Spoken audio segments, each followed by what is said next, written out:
Kamara. Welcome to SHOWstudio. Thanks for joining us. Thank you for having me. You're so welcome. I want to start by rewinding back to your earlier life and talking about kind of your earliest memory of fashion.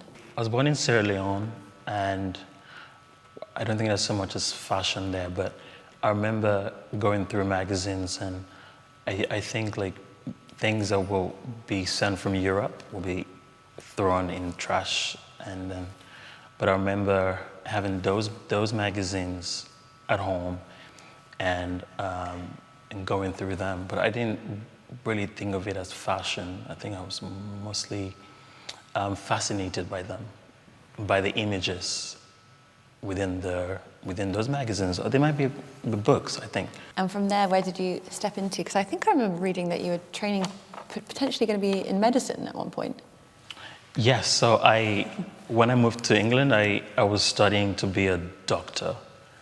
And so I was quite good at it. I was quite good at chemistry, biology, but I found it boring. I think I was doing it more for my family. My mom really wanted, because my mom wanted to be a nurse forever, and she never really got the chance to do that earlier on in her life. And so I was kind of like the one that was going to be that. And so I did everything, but I got quite bored doing it, so I dropped out. And then I was like, okay, I'm going to study art. There's a little interim there. So you're looking at beautiful magazines and books and music videos, and then coming to England to study medicine, just kind of put that on the back burner. And then what made you decide to drop out? The boring factor or the kind of passion for art? I think I just didn't see myself becoming a doctor. Whenever I'm working, if I don't see it, I don't want to do it. So looking at my life, I just didn't see myself in an office doing a 9-to-5, being a GP. And also I'm very dyslexic. So I think I will be describing people the wrong things that I do know. So there was no way I was going to put myself through that, I think. So it was, for me, it was quite natural to just drop out. It's interesting hearing you talk about kind of clothes and fashion, but also image as well, because I think what happens a lot with stylists is sometimes you're either in two camps. You can be super consumed by fashion, you love fashion and the whole idea of fashion, or you're really into clothes and you're just focusing on the way it fits the body, or it's the image itself. Yeah. So which kind of camp, or all of the above, are you falling into? I think more of the image and what the image is saying. I think that's where I fall in. I think that is because I didn't grow up with pop culture.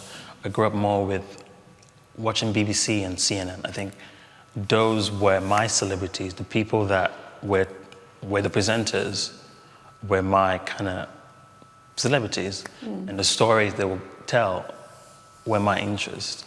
So coming from a science background and with that upbringing, I was more interested in what the picture was saying, but still put the clothes beautifully together to tell the story.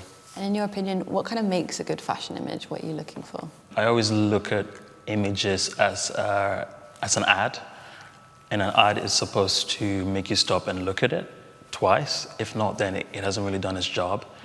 So when I look at a fashion picture, if I'm captivated by it more than once, and I go back, and that's how I consume photos. If I go back and I'm like, oh, that's a good one. So that's what makes a great fashion photo for me, I think. What do you choose not to consume? I think negative energy. There's a lot of like negative. Whenever I see negative videos, I scroll past it immediately. I try not to be worked up about negative energy. I think that's one of the, at my age or this point in my life, I just want to be positive things, and I don't believe anything is not possible. One of the things I try not to do is limit myself to what is not possible. Whenever I work with people, I'm like, can we do this? Like, is it possible? I'm like, well, you haven't really tried. You know what I mean? So I think there's a lot of positive energy I like to be surrounded by and work with. I want to talk about some of the people you've worked with, actually, because you have an amazing track record. Thank you. Talking about narrative as well, I feel like the way you describe it's very similar to Barry, who you work with from the Buffalo Collective. I worked for Barry for like a year and a half, and he was first of all the most beautiful man the first day I met him, I was like, whoa, you're so beautiful. And so I sent an email to Barry to work with him, but he was like, I'm not shooting much. And then I sent him another email, because sometimes when I want something, I can be very like full on when I really want something. So a week later, he emailed me to come in, and I went in, and it was a rainy day, and we spoke for like 2 hours, and we didn't talk about fashion, we talked about politics. And so we kind of connected on that completely. And I think Barry for me was one of the kindest, talented, selfless. He was more like a father to me, because he made sure, he really, he really invested time in me. And it's not every day you meet people that really take time to invest. And he kind of created this environment where nothing was impossible, or there was no wrong or right. The way he would put things together, the way he would push me to put things together, he will teach me like what this scene is, or why this trousers was made in the 50s, or why you wear these trousers with these shoes. He was very detailed, and I think he was an amazing painter. And so again, he was a storyteller, because he was an amazing painter. He told stories through painting, and if you look at the way he styled, everything was a clash of cultures. And I remember when I started styling, I took that energy, and everything around me will be like, oh, Barry would have done that, Barry would have done that, Barry, you know. And I still take that energy that he installed in me to this day, of compassion and, you know, and falling in love with what you do. He really loved what he did, and to do it for so long and still love it, it's not easy, I think. And yeah, it was just the best. Yeah. Sounds glorious. Yeah, it was Sounds so magical. But there's definitely a connection between the way you both work, and obviously you said you kind of sponged up as much as you could from him. But I think you both have a wonderful kind of reference point. Barry was known for kind of referencing paintings or pieces of artwork rather than kind of referencing other photographers, which you do get often these days. Yeah. I like to think of your work as quite similar. Would that be correct? Yes, definitely. I reference a lot of movies in my work, but I think I'm the worst person to watch a film with, because every scene is a moment for me. So I usually watch things alone. So I really take in a lot of the characters in the films, and then I might reflect on my story next season, or the day after. I might be sketching or thinking of ideas for it.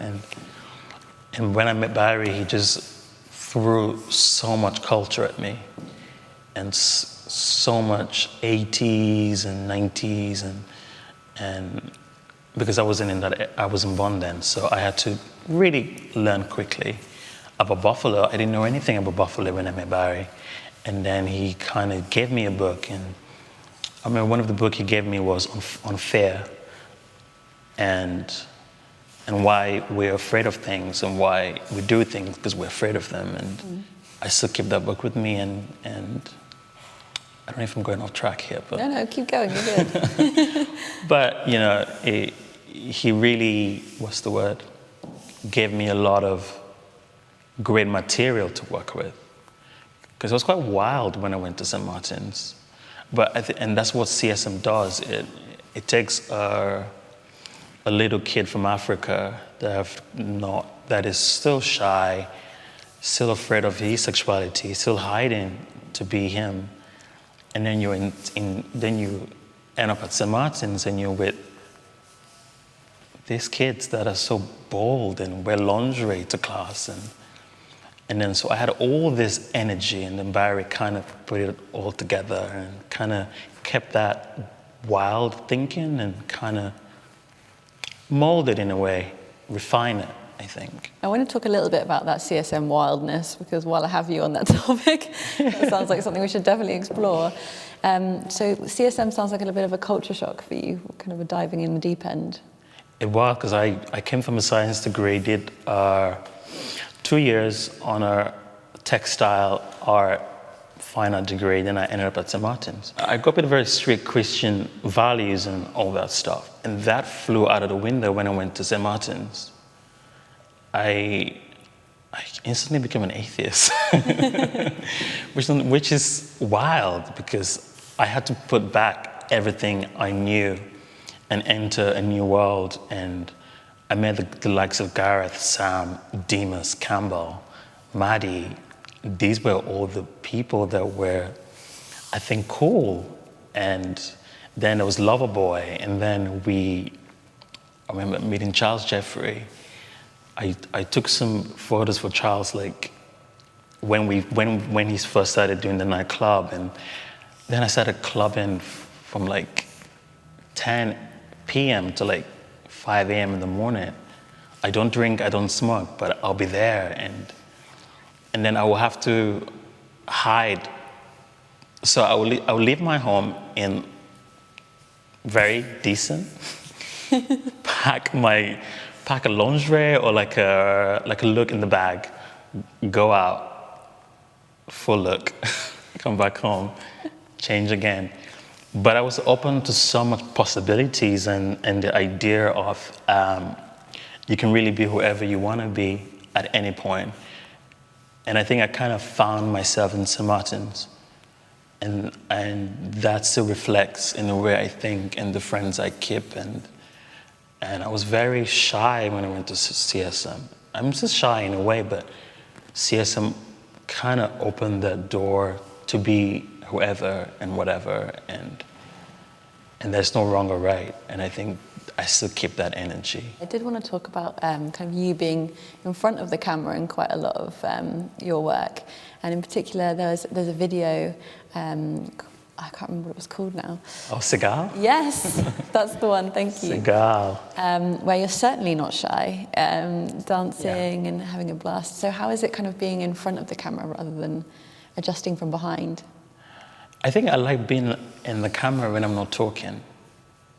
Because I always have this idea of I wanted my career to be that you've never heard me speak. But I think we're breaking that today. Yeah, sorry about that. Sadly, we are doing that. But I'm a Gemini, so I think there's a two side to me. There's the more composed side to me, that is like, and then you have the Seagal, the more wild, and I don't necessarily like being photographed, even though this might sound silly because I'm in my work a lot. Sometimes I'm there and the look kind of doesn't work well on the model. I'm like, okay, I'll just wear it. Let's just put it on me. Let's just do it. And I believe if I'm going to put a crazy look on somebody, I should be able to wear it too. Yeah. It's only fair. It does feel slightly self-referential. That narrative that we were talking about before, sometimes you're looking inwards to bring outwards. Would that be true? There's a lot of research and there's a lot of character building in the way I look at pictures. Every person I dress, there's sometimes like a backstory, but it's all in my head. I make all the stories up to kind of bring the styling to life. And yeah, it's a very long process. But I also surround myself with people that kind of understand the way I want to make the picture, and I'm very collaborative with the photographer. We talk a lot about the picture, and we both kind of see it before it's actually shot, because there's a lot of writing, there's a lot of sketching, there's a lot of fit-ins and trials, or this doesn't really fit the character so much, and then we change. And I like people to look at my work and think it's a movie. It's captured on still. It's like you've taken the still out of the film. That's how I process images. And I think those are the people I kind of collaborate with, because they're all trying to create something beautiful, but also something timeless and that is not specific to a certain time. And I think I look at Gareth's work, it's so free. It's kind of scary, but it's so good. And that's the way I like to think, that there's no wrong or right. And I think if the world, can you imagine if the world existed in that way where there are no rules. That beautiful kind of sartorial African elegance is definitely really coming through all over now, and I think that's predominantly because of your amazing work. Thank you so much. I hope so. I couldn't make photos without where I've come from not involved. It's very important for me to reference myself, my upbringing, my uncles and aunties. Like, I grew up in Sierra Leone where we had festivals, and there was no fashion, but there was style. And I think my uncles and aunties and my mother clubbing in the 90s, and I would be so young, like 4, and seeing my mom wake up, like my mom coming home from clubbing with my dad, and big shoulder pads and cinched waists and tight skirts, and I have to do that in my work because that's what I grew up seeing. Yeah. And those wild styling that it was Sunday's best and who can really outdo each other, and they really went crazy. And it was very DIY. They would make things, they would sew things for the nights, and we kind of did that when we started clubbing, me, Gareth, and a couple of my friends. We would just make looks for the night. So all that energy was, I think I really take that energy from my background and bring it into my work. And it's fearless. And it's that kind of craft that you have a real knack for. I mean, we've seen chairs and plastics and amazing things kind of morph into almost high fashion garments. You think that stems from this amazing kind of DIY sessions with your family? I'm not one of those stylists that is so pressed about not getting a look off the runway. If I can't do it, then I will find a way to make something better or really experiment to get the vision. It's about the vision, not about getting a specific look off the runway. It's bigger than that. The picture is way bigger than just a look.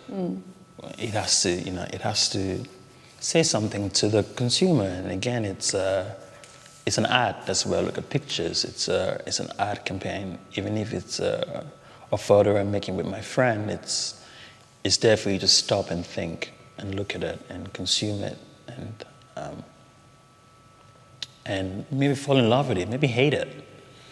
Maybe say something bad about it, I don't know. But it's there to get a reaction, or beautiful or not so beautiful. It's supposed to say something. You mentioned before that you were watching music videos as a child, yes. And that was kind of where your culture reference came from. And now you've worked with amazing artists, kind of Sampha and Kelsey Lou, yes. And many more people.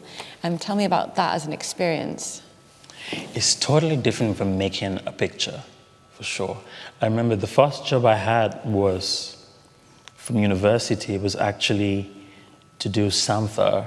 So I had seen Khalil Joseph work a week before, but I never really knew who he was, because I think sometimes when you're at St. Martin's, you're like in this bubble and you think you're really cool, and then your friends think you're so cool, and you're all like doing cool stuff, and you kind of, the world doesn't kind of exist until you leave St. Martin's. And then I started seeing other things, like going to galleries and seeing. So I saw Khalil's work and I was blown by it. And a week later, I was on the phone to this guy called Khalil, but I couldn't connect seeing his work. And then after the phone call, I realized it was the same guy. I just saw his work. So I was like, oh my God, this is insane. And then doing Sampha is from Sierra Leone, where I'm from. And so the job was to document Sampha's life in London and then going to Sierra Leone. So it was quite a big job. I had never really done, it was 45 minutes film videos. I've never done something so huge before. And it was a lot of work. I didn't realize how much I was getting myself into. But I worked with people that were really kind and had great ideas and were so supportive, and we dressed over, I think, 150 people from London to Sierra Leone.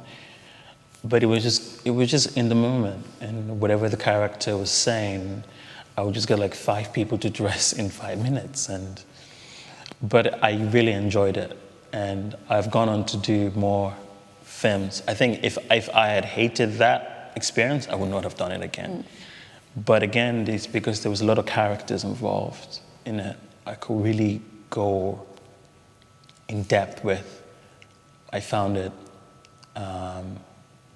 fascinating, really. So whenever music videos have come up or films, I've said yes to them. I never really take things if I don't feel like I can push it further or tweak it or push the character further. I usually like to travel and just shoot people. I think it's so beautiful to put a total stranger in a magazine that have never been shot before.